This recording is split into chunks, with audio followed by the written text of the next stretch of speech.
Welcome to The Planted and the Poured, a space for real conversations about life as it is while we're becoming who we were created to be. Can I ask you a question? When people think about you 50 years from now, what do you hope they experience because you were in their lives? In my experience, when someone I love passes away, it triggers a reflection on my own mortality. And even though I didn't know her personally, losing Dolly Parton this week did that for me. When I heard that she passed, I started thinking about why I've always had such a soft spot for her. Because obviously, she was incredibly talented. She was a songwriter, a singer, an actress, an entrepreneur. She built this incredible career, especially for the time in which she did it. And she achieved what so many of us chase, especially as women: longevity and relevance. But that's not actually what I admire most about her. I've always loved Dolly Parton because of the way she carried herself. She was confident without making other people feel small. She was feminine without apologizing for it. She loved Jesus and wasn't ashamed to talk about it. And for me, there's something really interesting about a woman who could be that successful and not get jaded. So today, I want to honor Dolly Parton by talking about 5 things that we can learn from the way that she lived. The first thing that we can learn from Dolly Parton is that you don't have to shrink to make other people feel comfortable. One of the first things that probably comes to most people's minds when they think about Dolly is that she's always known who she is. And she wasn't exactly subtle. The hair, the clothes, the personality. In the personal development space, a lot of people say to be the thermostat, not the thermometer, meaning that you set the temperature of the environment that you're in. And I think that Dolly Parton is a great example of that. She carried her own unique energy. And I love that about her because I think women can sometimes get this message that being liked and accepted means being less. Don't be too loud. Don't be too opinionated. Don't take too much space or be too ambitious. Don't make other people uncomfortable. But there's a difference between confidence and arrogance. Arrogance is walking into a room thinking you're better than everyone else. Confidence is when you're just being comfortable enough with who you are that you don't feel the need to apologize for taking up your own space. Dolly has always seemed really comfortable being Dolly. She didn't need to convince people that she was talented. She didn't need to become less feminine to be taken seriously. And I think there's something so freeing about that. One of Dolly's famous pieces of advice was find out who you are and do it on purpose. And that's something that I'm still learning, because it's one thing to say, be yourself. And it's another thing to say, be yourself when you know somebody else might not like it. For me, I see this in my work. I'm the teacher who will go all out for a spirit day. I love a spirit day.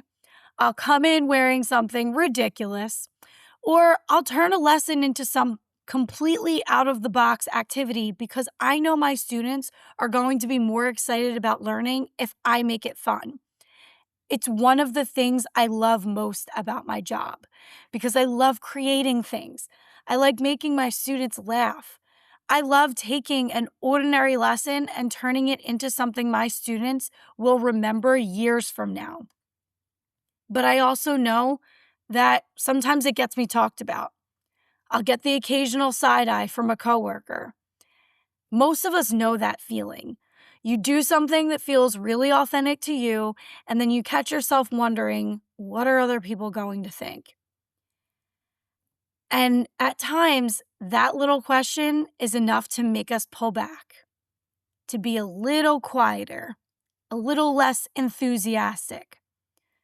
It makes us be a little less weird and a little less us. But what if, instead of letting other people tell us what's wrong with us, we decided to become comfortable with who we are? Not in an arrogant way, but in an I know who I am, and I'm not going to apologize for every part of that kind of way. What would that unlock for us? What would we create if we weren't so worried about whether people thought it was too much? What would we try? Who could we become? Maybe we'd start the business, or make the art, or say the thing that we've been afraid to say. Maybe we'd finally stop trying to make ourselves easier for other people to understand and finally just let ourselves become who we were created to be.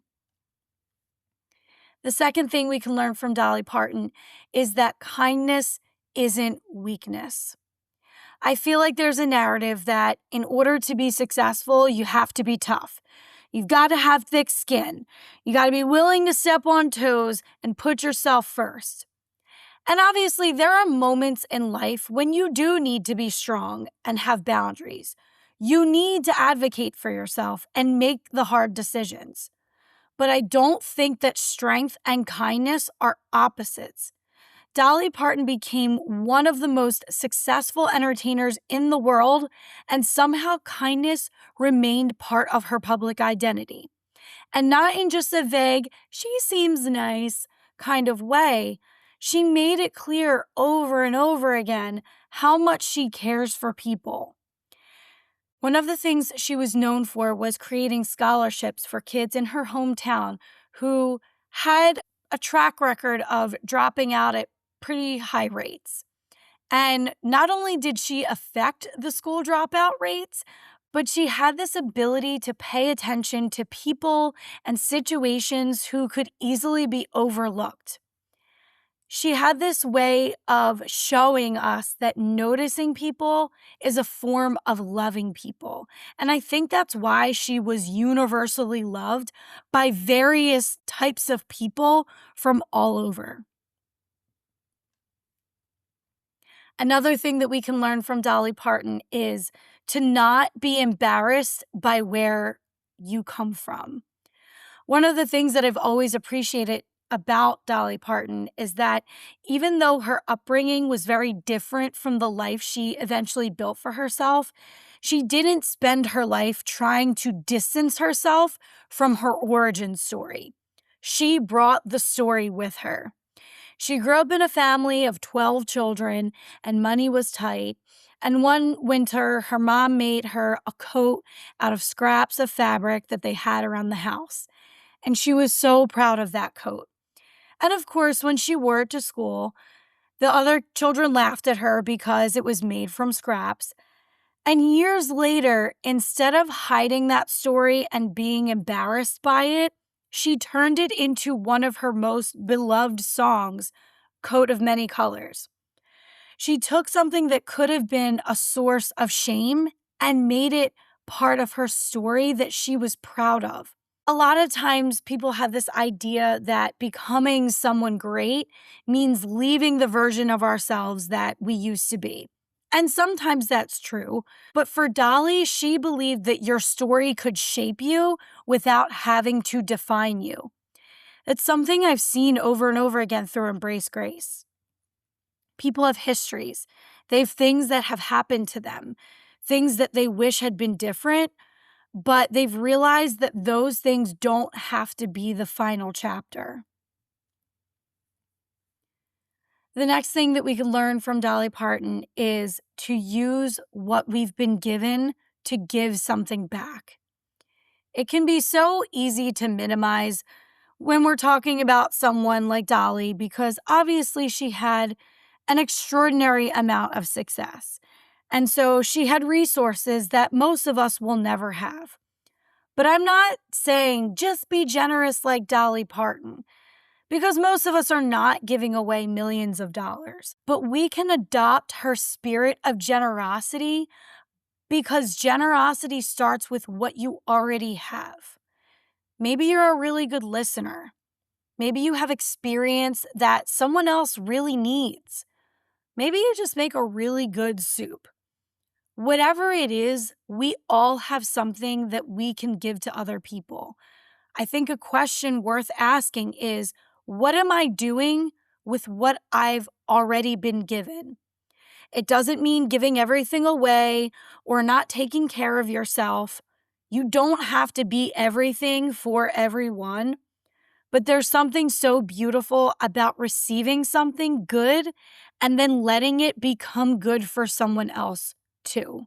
Dolly is very well known for creating her imagination library, which was inspired by her father's inability to read. The Imagination Library has provided millions of books to children. Again, she could have looked at her childhood and thought, that was hard. I made it out. I've built a completely different life. Instead, she looked at something hard in her own story and asked herself, is there something that I can do so that another child's story looks a little different? And finally, we can look to Dolly Parton's example and learn not to take ourselves so seriously. Dolly knew how to have fun, and I think we need more of that. She's always been willing to laugh at herself. And I think as women especially, we can put so much pressure on ourselves to get everything right. We're trying to be good wives and good moms and a really good friend and loyal daughters and thriving employees. We want to be healthy and successful and faithful and organized and look put together. It kind of reminds me of America Ferrera's monologue in the Barbie movie, which always makes me tear up when I hear it. But I think we need to also take a breath. I'm not saying don't take your life seriously. There are things that matter deeply. But maybe we don't have to take ourselves quite so seriously. We can admit that we don't have it all figured out. We can be a little silly. Maybe becoming who we're created to be doesn't mean becoming perfectly polished. Maybe it's just becoming more fully ourselves.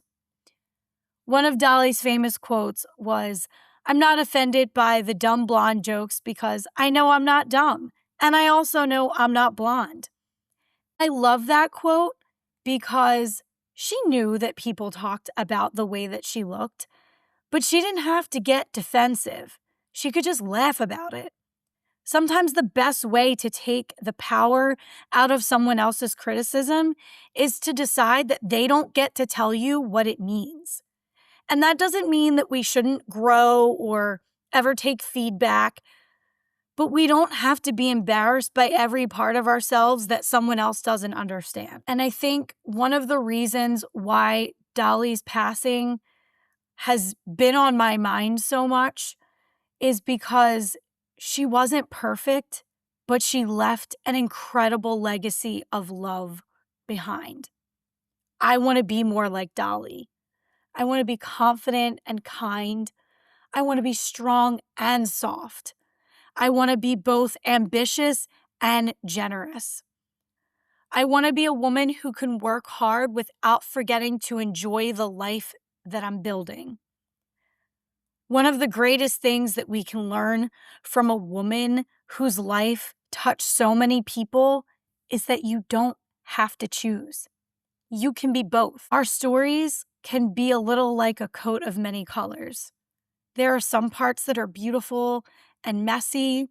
There are parts that we didn't choose, and other parts that we probably regret choosing for ourselves. But together, there's something that's uniquely ours.